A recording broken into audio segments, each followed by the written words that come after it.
Beware what you ask for, especially when you're going through a rough patch.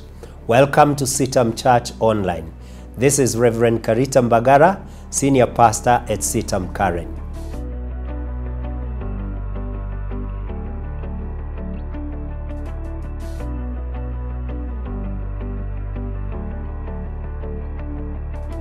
The psalmist in Psalms 106, verse 13 to 15, tells us something about the children of Israel as they were going through the wilderness.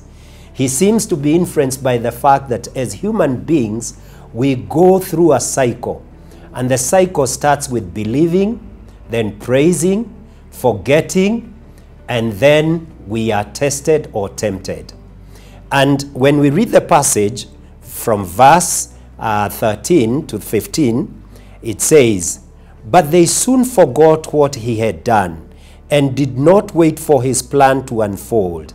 In the desert, they gave in to their cravings. In the wilderness, they put God to the test. So he gave them what they asked for, but sent a wasting disease among them."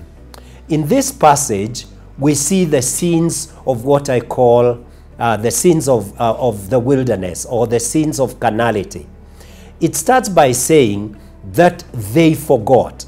Many times we forget what God has done for us. The rapturous hosannas at the Red Sea were no longer there as they were going through the wilderness. And what followed is that they became impatient, because the psalmist tells us that they did not wait for the plan of God to unfold. Isn't that what is true of us? Yesterday we may have been rejoicing over what God did, but today when things have changed, our rejoicing is forgotten and we become a complaining lot.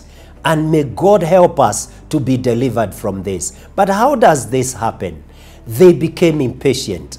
Impatience is one of the greatest problems that we have. They did not wait for God's plan.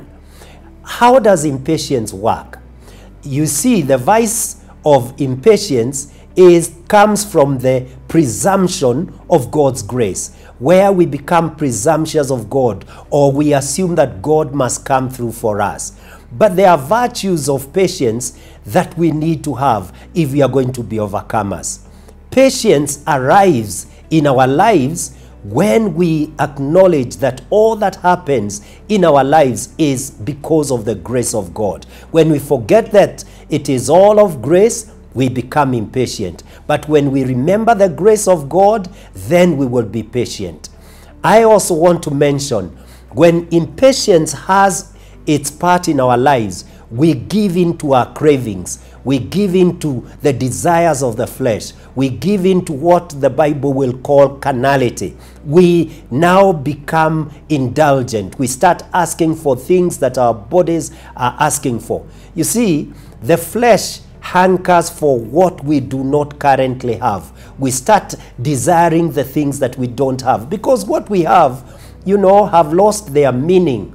And God needs to help us so that we will not be impatient with him, but we will be patiently waiting for his plan to unfold. When we allow the process of impatience to go forward, there are consequences. God allows you sometimes to have what you are asking for. And that's why I said, beware what you ask for, especially when you are in that place of forgetting God's grace, or when you're in trouble.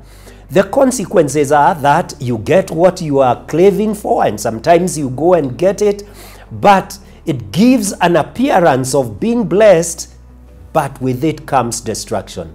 It confirms what the book of Proverbs says, that there is a way that appears, for a man to be a way of blessing, a way of increase, but it leads to destruction.